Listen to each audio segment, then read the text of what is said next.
Baik, Assalamualaikum warahmatullahi wabarakatuh. Selamat sore bagi teman-teman dan Bapak Tias sebagai dosen dari mata kuliah Stadium General Elektrik Industri. Perkenalkan, nama saya Bagus Gilang Pratama dengan NIM 121190137. Di sini saya akan eh, menjelaskan rangkuman materi saya mengenai writing for research. Nah, pertama-tama saya mendapatkan materi ini dari website Elsevier. Nah, yang salah satu babnya berjudul Research Academy, Writing for Research. Nah, di mana pada bab ini kita itu diberi saran dan masukan mengenai penulisan untuk pengajuan penelitian terhadap perusahaan ataupun mitra kerja. Nah, di bab ini tadi terdapat modul. Nah, modulnya itu ada empat. Ada empat modul. Modul yang pertama itu ada Fundamental of Manuscript Preparation. Yang kedua ada Writing Skills. Yang ketiga ada Technical Writing Skills. Dan yang keempat adalah Book Writing. Yang pertama adalah Manuscript Preparation atau persiapan pembuatan naskah. Nah, di modul ini ada namanya submodul. Nah, di salah satu submodulnya itu terdapat namanya Visual of Abstract. Nah, maksudnya Visual Abstract ini eh, kita tuh kayak menggambar ya, gitu kan, atau memvisualisasikan abstrak penelitian kita gitu. Nah, salah satunya dengan cara gambar. Nah, pengertian gambar itu sendiri itu adalah gambar itu karya seni visual dua dimensi yang menerangkan atau menjelaskan sesuatu. Nah, lalu apa hubungannya dengan langkah untuk menyusun naskah? Karena dari beberapa sumber yang saya dengarkan, gitu, beberapa peneliti, mereka percaya bahwa ketika seorang peneliti atau researcher dapat menunjukkan tujuan penelitiannya menggunakan simbol atau gambar, itu dapat meningkatkan percayaan diri mereka dan perhatian dari orang-orang yang membaca artikel tersebut dengan desain yang digunakan itu harus related dan interesting. Maksudnya gimana? Jadi, misalkan kita membuat sebuah artikel. Nah, kalau artikel itu hanya sebuah judul dengan tulisan panjang, paragraf panjang, dengan berparagraf-paragraf, tentu tidak menarik tentunya ya. Namun berbeda cerita dengan ketika itu kita masukkan ke sebuah artikel dan terdapat eh, simbol-simbol ataupun gambar-gambar yang mendukung dari eh, perkataan ataupun penulisan kita itu nanti. Mungkin itu dapat membantu pembaca yang semisalnya bukan non-researcher ya, yang bukan peneliti ataupun eh, bukan orang yang memiliki pengetahuan yang tinggi gitu ya. Mereka mungkin dapat terbantu dengan visual tersebut gitu. Jadi itu dapat memudahkan memudahkan para pembaca untuk mengerti apa yang ingin dikatakan oleh sang peneliti dalam artikel ataupun jurnalnya tersebut. Lalu dari para researcher tadi mereka apa memberikan desain resources atau sumber ya, sumber untuk mendesain. Itu yang pertama ada Mind the Graph. Mind the Graph ini mereka lebih ke mendesain ke font, font penulisan gitu. Misalnya kita bosan dengan Times New Roman karena terlalu sering dipakai walaupun itu standarnya, mungkin bisa diubah juga untuk artikel gitu ya. Lalu ada Inkspace. Inkspace ini juga sama, itu biasanya untuk font dan GIMP juga. GIMP itu dia bisa font dan juga bisa mengedit atau mendesain logo, logo atau gambar. Canva ini banyak bisa mendesain untuk presentasi, CV, atau bahkan untuk postingan Instagram ya, Instagram atau postingan di artikel-artikel lain gitu dengan template-template yang sudah disediakan itu sangat menarik dan eh, informasi saja ini presentasi saya tuh saya ngebuatnya di Canva gitu dan ya cukup memuaskan lah, sangat bagus itu. Lalu ada Adobe Color. Adobe Color ini em, dia itu aplikasi mendesain juga, itu sangat kompleks dan menurut saya requirement untuk menggunakannya itu eh, the next level lah ya. Maksudnya ketika Anda sudah expert untuk mendesain sesuatu, saya sangat merekomendasi untuk Adobe Colors. Untuk apa? Colors.co atau colors.co ini font, dia font gitu. Jadi sama seperti main The Grab dan Inkspace itu, Colors.com ini biasanya mereka lebih ke font, menyediakan font-font unik ataupun font-font yang dapat menarik perhatian pembaca. Noun Project juga sama, mereka juga menyediakan font dan juga warna ya, kalau saya tidak salah. Lalu ada Flaticon, Flaticon ini font juga dan juga bisa mendesain gambar. Dan ada Google Fonts. Nah, itu saja sudah tahu lah ya Google Fonts itu digunakan untuk apa, yaitu untuk fonts gitu. Jadi jika Anda ingin menulis suatu artikel menggunakan font tertentu gitu, dapat di search menggunakan Google Fonts gitu, karena mereka memiliki database yang banyak juga. Lalu selanjutnya modul keduanya adalah writing skills atau kemampuan menulis atau mengetik. Untuk overview-nya, writing skills itu adalah salah satu aspek penting dan menjadi dasar bagi siswa ataupun peneliti untuk menguasai berbagai mata pelajaran. Dan menulis itu bukanlah bakat yang dibawa semenjak lahir, tapi merupakan suatu kegiatan yang dibiasakan atau diusahakan. Itu seperti pepatah yang sering kita dengar tuh, eh, bisa karena biasa gitu. Nah, mungkin seperti itu.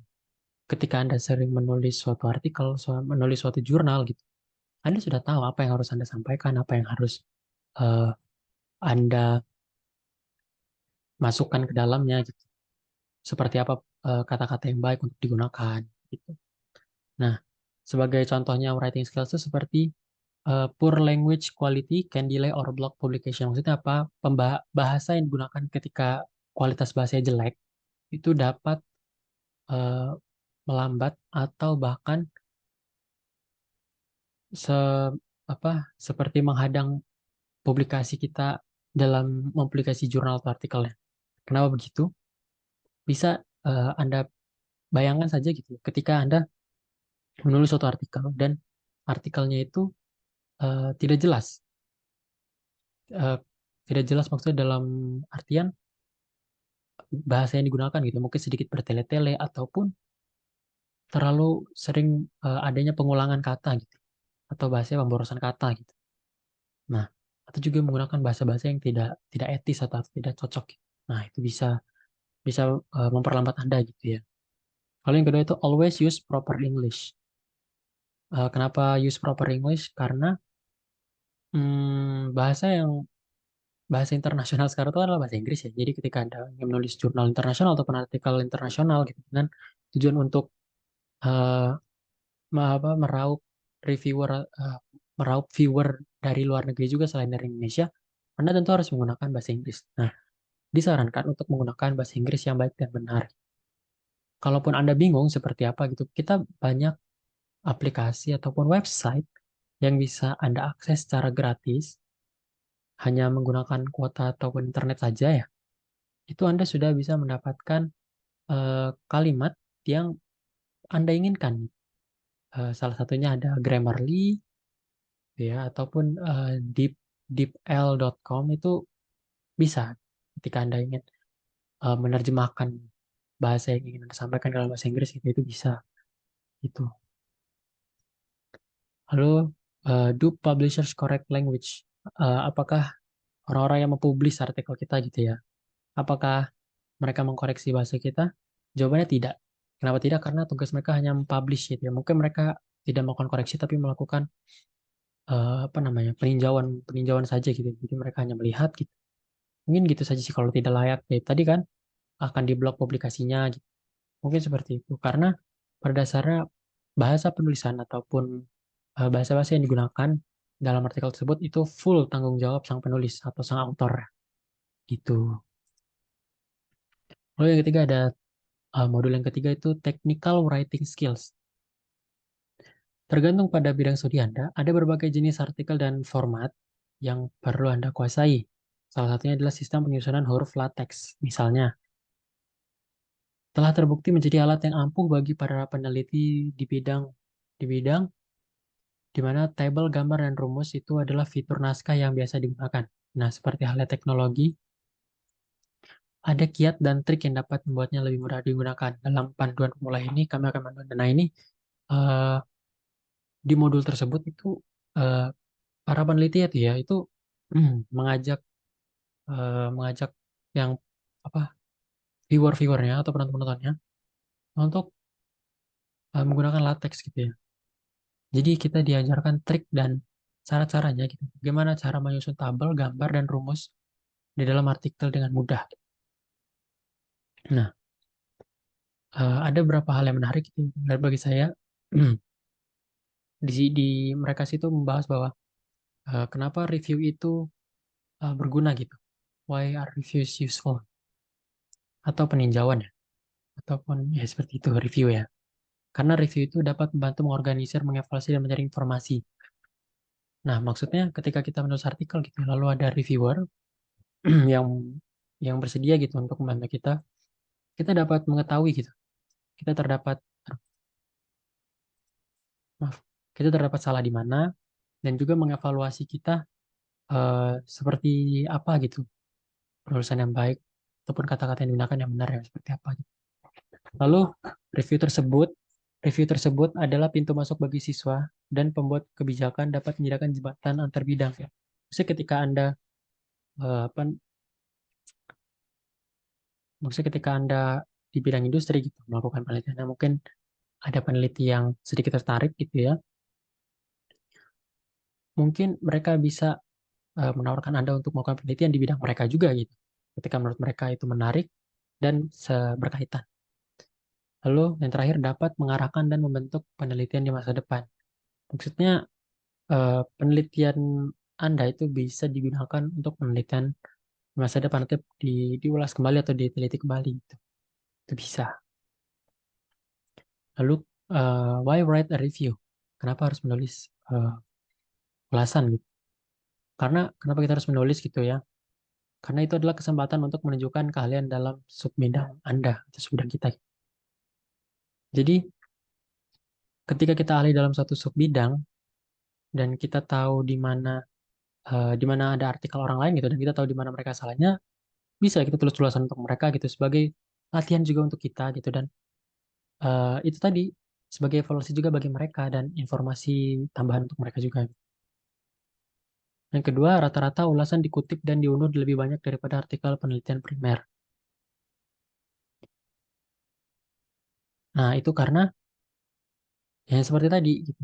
Ketika ada penelitian primer dan ada ulasan, biasanya ulasannya kan mengevaluasi ya seperti yang why reviews are useful tadi, itu kan mengevaluasi biasanya. Dan juga ada informasi tambahan. Gitu. Nah, itu penting dan menurut saya sangat membantu Anda jika Anda melakukan penelitian ulang di masa mendatang. Yang tadi itu adalah kesempatan untuk berpikir secara mendalam tentang keadaan sub bidang Anda. Jadi kenapa seperti itu? Karena biar Anda eh, bagaimana bilangnya? Lebih paham tentang materi apa yang ingin Anda sampaikan atau kita sampaikan gitu ya. Jadi kita tulis ulasan sesuai dengan bidang kalian kita tadi yang ingin kita review atau kita ulas, maka kita akan semakin paham. Lalu yang terakhir adalah book writing atau penulisan buku ya. Menjadi penulis atau editor buku dapat menjadi langkah karir yang berguna dan membantu memposisikan Anda sebagai ahli di bidang Anda. Dalam seri modul penulisan buku ini, kami mengeksplorasi berbagai cara yang dapat Anda lakukan untuk terlibat dalam penerbitan buku dan apa yang harus Anda pertimbangkan sebelum mengambil langkah tersebut. Jika buku terbukti menjadi jalan tepat untuk Anda, kami menawarkan saran tentang berbagai jenis yang tersedia, proses penulisan proposal buku, dan cara mengidentifikasi penerbit yang tepat. Nah, modul tersebut itu menjelaskan ini tadi. Jadi mereka memberikan modul penulisan, lalu di situ kita diberi kemudahan untuk eh, menulis buku dengan diberikan saran tentang berbagai jenisnya dan juga prosesnya, proses penulisan proposalnya seperti apa, dan juga cara mengidentifikasi penerbit yang tepat. Nah, di sini saya membahas sedikit tentang uh, book writing tadi gitu ya. Ada submodul mereka yang berjudul seperti ini, Why Write a Book? Kenapa kita harus menulis buku? Lalu poin-poin yang saya dapatkan itu ya, poin-poinnya itu adalah yang pertama itu menambah wawasan. Dengan kita menulis bidang yang kita ketahui tadi gitu, tentu kita akan menambah wawasan kita lebih dalam lagi gitu ya tentang bidang yang kita ahlikan tadi. Lalu yang kedua memperoleh keuntungan finansial. Mungkin ini lebih ke penjualan label buku ya atau penjualan buku ketika bukunya sudah diterbitkan oleh publisher dan banyak yang tertarik membeli buku dan itu jadi keuntungan finansial kita. Lalu ketika itu memperkuat daya ingat.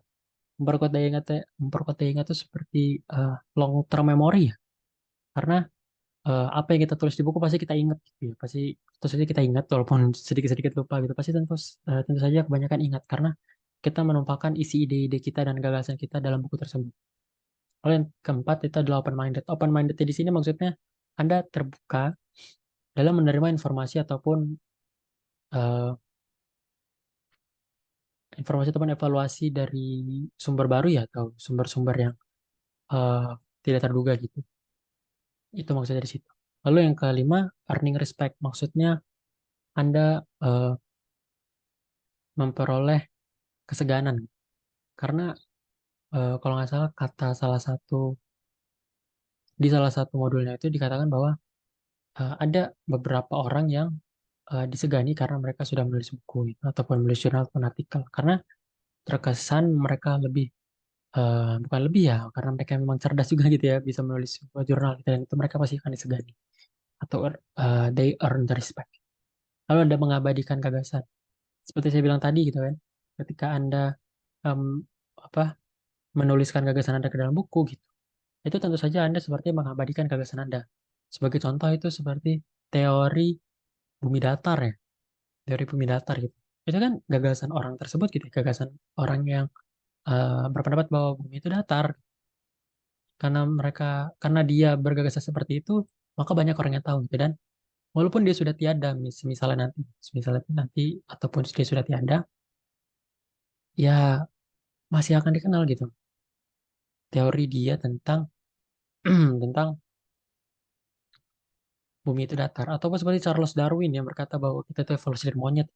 Walaupun dia sudah meninggal, yang sudah lama sekali, tapi teori dia dan gagasan dia itu masih masih terus diproses ya, masih terus ada sampai sekarang. Itu maksudnya mengaplikasikan gagasan. Ketiga adalah self branding. Maksudnya self branding itu mungkin lebih ke Anda eh, lebih dikenal ya, lebih dikenal nama Anda. Seperti contohnya J.K. Rowling, penulis eh, buku Harry Potter ya, kan sebelumnya tidak ada yang tahu siapa J.K. Rowling. Setelah tahu siapa itu J.K. Rowling dan dia menulis buku Harry Potter gitu, maka orang-orang menantikan seri selanjutnya dari J.K. Rowling. Mungkin seperti itu maksudnya self branding. Yang terakhir adalah investasi masa depan. Maksudnya investasi masa depan mungkin lebih ke masuknya ke finansial ya. Jadi ketika Anda menulis buku dan buku tersebut masih ada di pasaran dan tentu saja masih dibeli orang-orang gitu ya. Mau tidak mau Anda mendapatkan passive income gitu. Anda mendapat pendapatan secara pasif. Maksudnya Anda tidak bekerja di bidang itu, Anda hanya menghasilkan tapi dia terus terus berdatangan keuntungan-keuntungan. Itu maksudnya passive income atau investasi. Dan sekian dari saya, terima kasih sudah mendengarkan. Maaf jika saya terbelit-belit ataupun ada kata-kata yang tidak jelas. Sekali lagi, terima kasih sudah mendengarkan. Wassalamualaikum warahmatullahi wabarakatuh. Selamat sore.